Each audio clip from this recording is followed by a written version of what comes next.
kind and revered devotees, once you start reading this book, though small in dimension, still it's a jewel box. You will not be able to stop reading once you start it.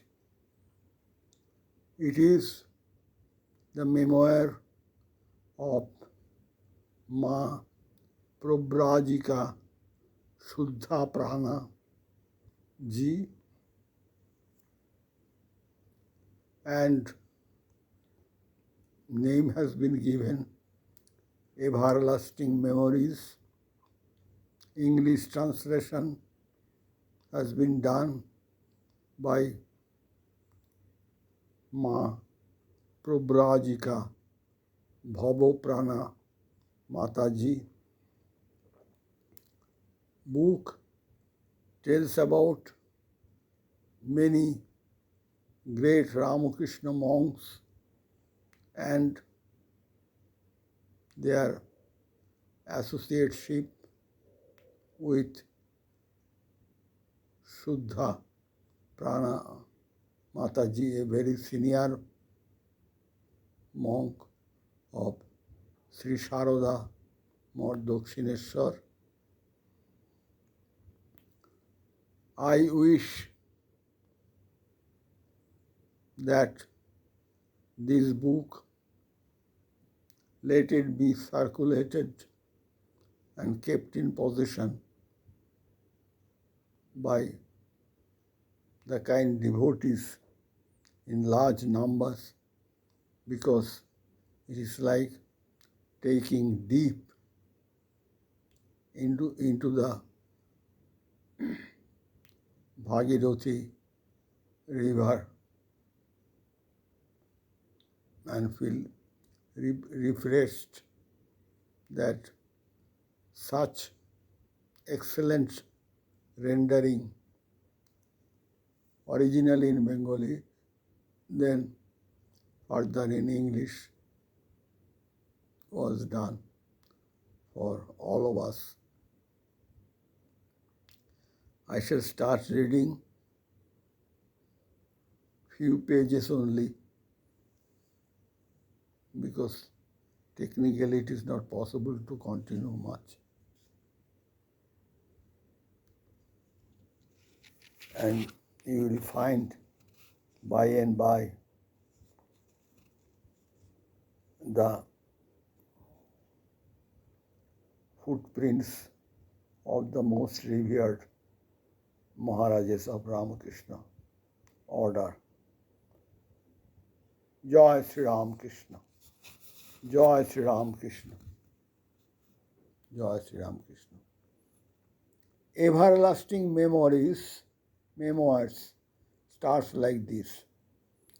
It was 1929-30.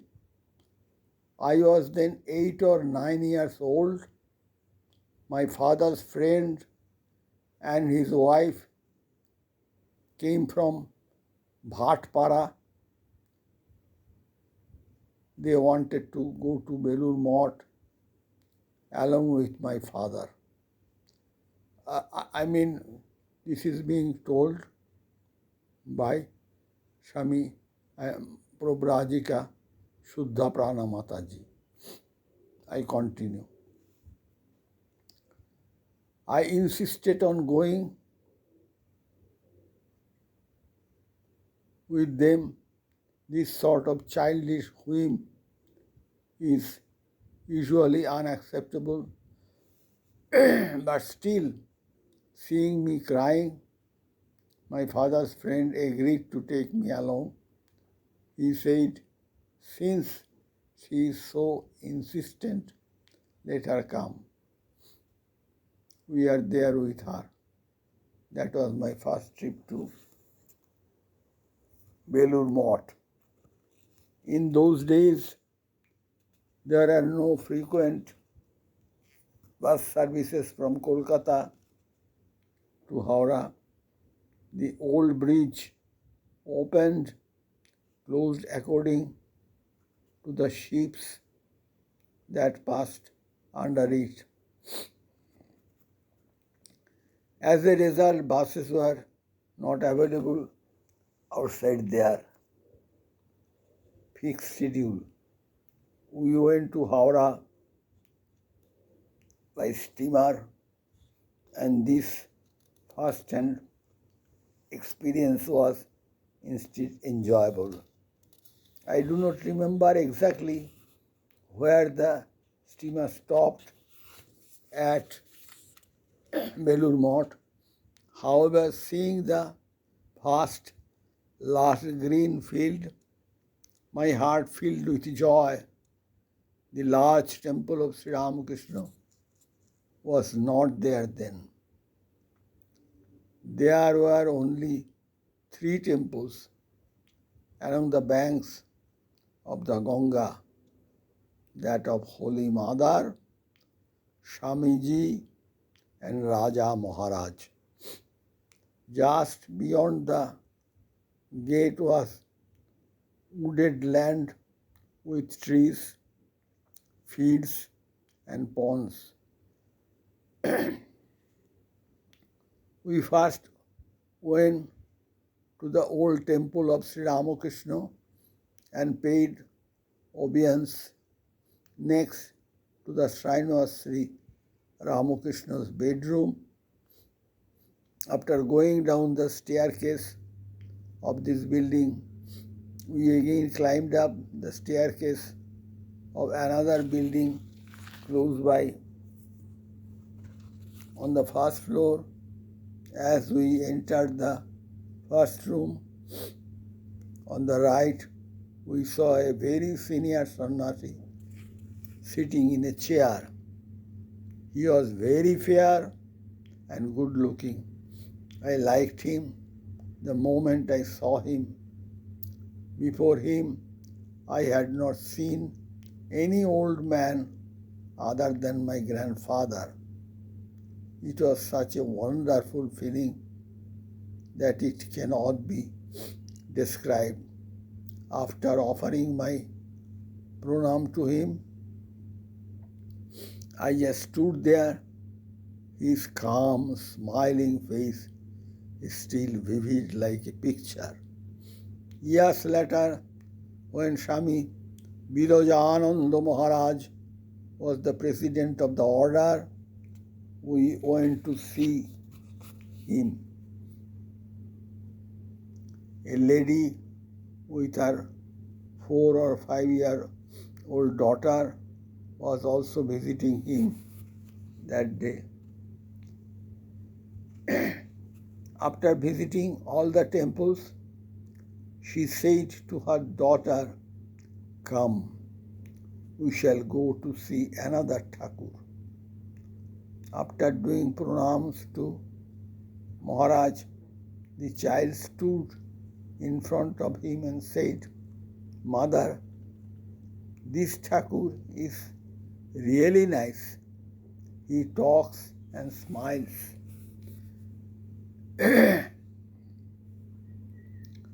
Probably I too had a similar feeling for the senior sannyasi mentioned earlier.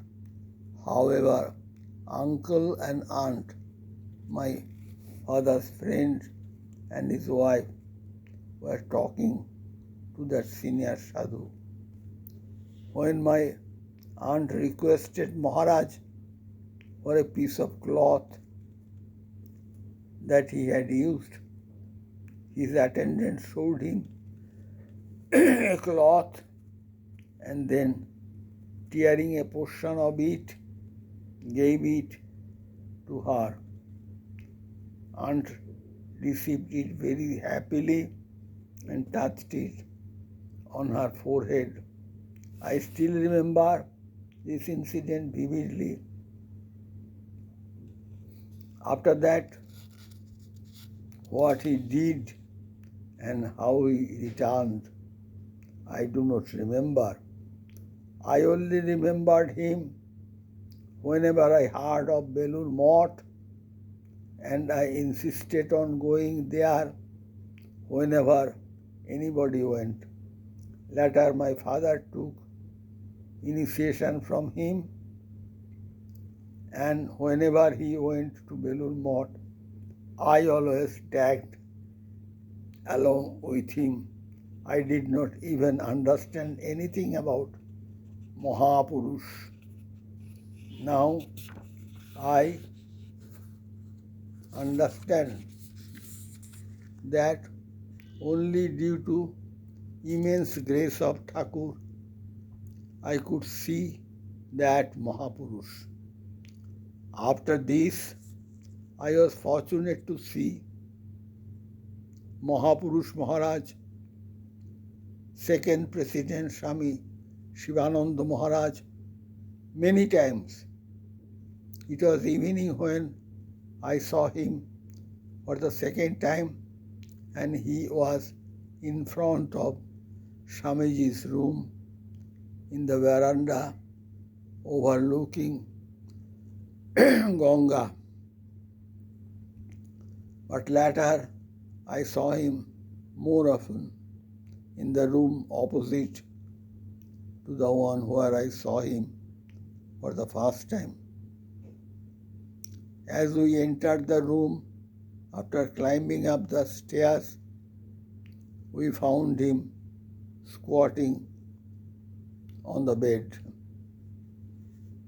After offering our pranamos, we returned by crossing the nearby terrace and then climbing down the stairs in front of the old shrine. Maharaj used to sit on his bed facing the west, and we would stand in front of him. I remember a few incidents that occurred during that period. One day, a familiar 3-4-year-old boy entered Maharaj's room. There was a small meat safe on the southern side of his bed. The little boy was sitting with his head almost under that meat safe. Pointing at him, Maharaj says, "You boy, you are sitting in the right place. Don't come out from there." Just like the little boy, he smiled and said, "Don't come out, don't come out." But then the little boy understood that he was having fun with him. The others, however, were worried. Another day, this little boy stood near Maharaj's bed while everybody was offering pranamos along with pranami. Some notes were lying near Maharaj's feet, and the little boy was fidgeting with them. Jokingly, Maharaj picked up a note, handed it over to the little boy, and through gestures suggested that he tear it up. He said, "Either tear it or thrust it in your pocket." When he repeated it a few times, the boy finally put it in his pocket. He understood that it should not be torn. Seeing this, we all laughed, including Maharaj. Later on, we heard that the note was returned to Maharaj's attendant.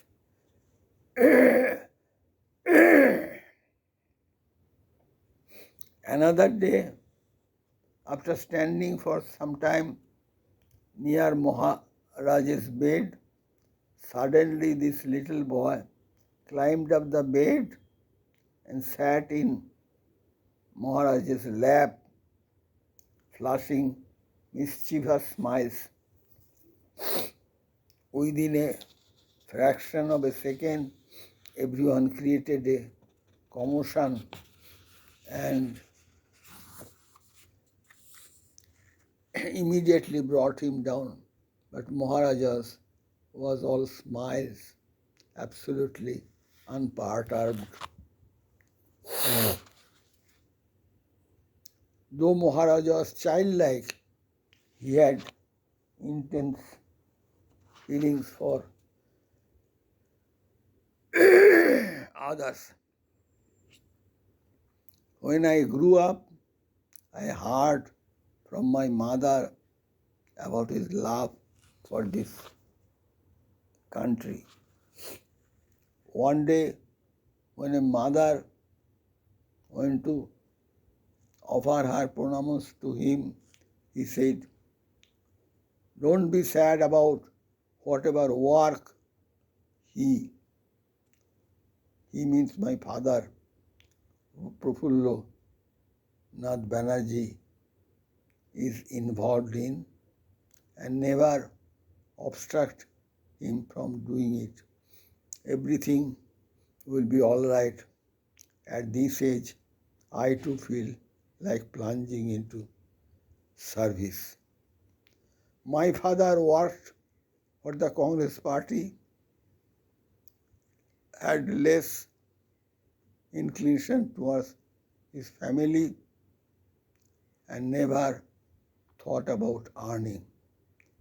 My mother said, after that, I was never grief-stricken. Since then, my mother never obstructed my father from serving the country. After hearing all this, I wondered that sadhus are so large-hearted, how much they love their country in spite of becoming sadhus.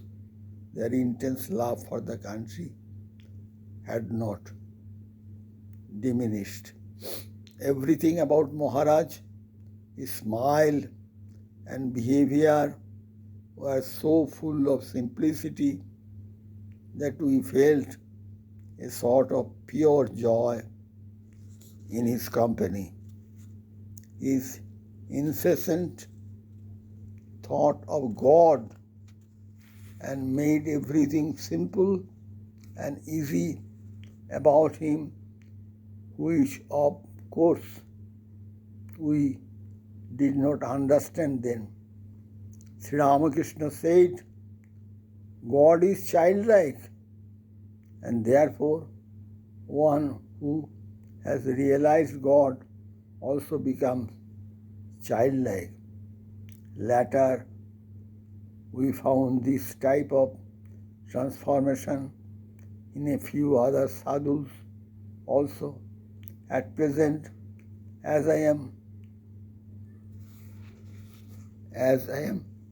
heading towards the end of my life, I wonder if it was only due to the infinite grace of Thakur and Mother that I had the opportunity to be in the blessed company of such great sadhus.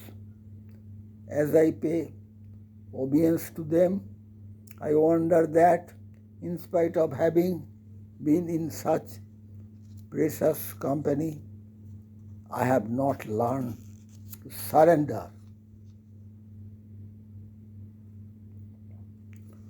We were small then, and the whole mott seemed to us like a huge playground.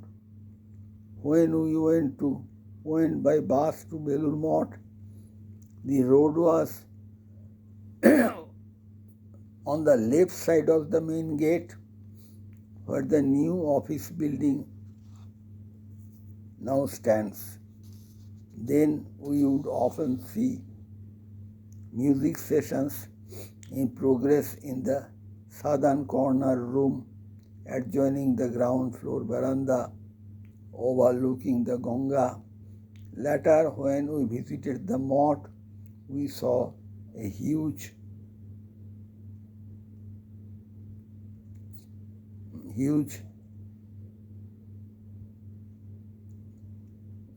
charchala structure with the four sloped roofs form a pinnacle. On the left side of the field where people gathered to see Kumari Puja. There was 4 rooms on the northern side of it where the monks resided. I remember a few of them. Surya Maharaj, Swami Nirvanananda, Sanat Maharaj, Swami Prabodhananda, Rishi Maharaj, Swami Shivatmananda, and Gosai Maharaj, Swami Chidananda. At the center, there are 14 large 4-5 feet deep square vats. During general celebrations, khichuri, rice and lentils cooked together and potato curry were poured into them. From here, the buckets were filled to serve the people. There was also a huge oven and a huge iron pan and ladle. Seeing that, I wondered how much khichuri could be cooked at a time. There was a dispensary in Premananda Sriti Bhavan on festival days. I had specially noticed people who fainted or fell ill were taken care of there. Before Sri Ramakrishna's temple was constructed, the Durga Puja pandal was erected in the small courtyard between the old temple and the main residential quarters. I do not remember who performed the puja, but saw Ananga Maharaj, Swami Omkarananda as the Tantradharak, the interpreter and ritual guide. And for 5-6 years, I could offer Pushpanjali, offering of flowers to Mother Durga, accompanied by his mantra recital. I remember one incident very clearly.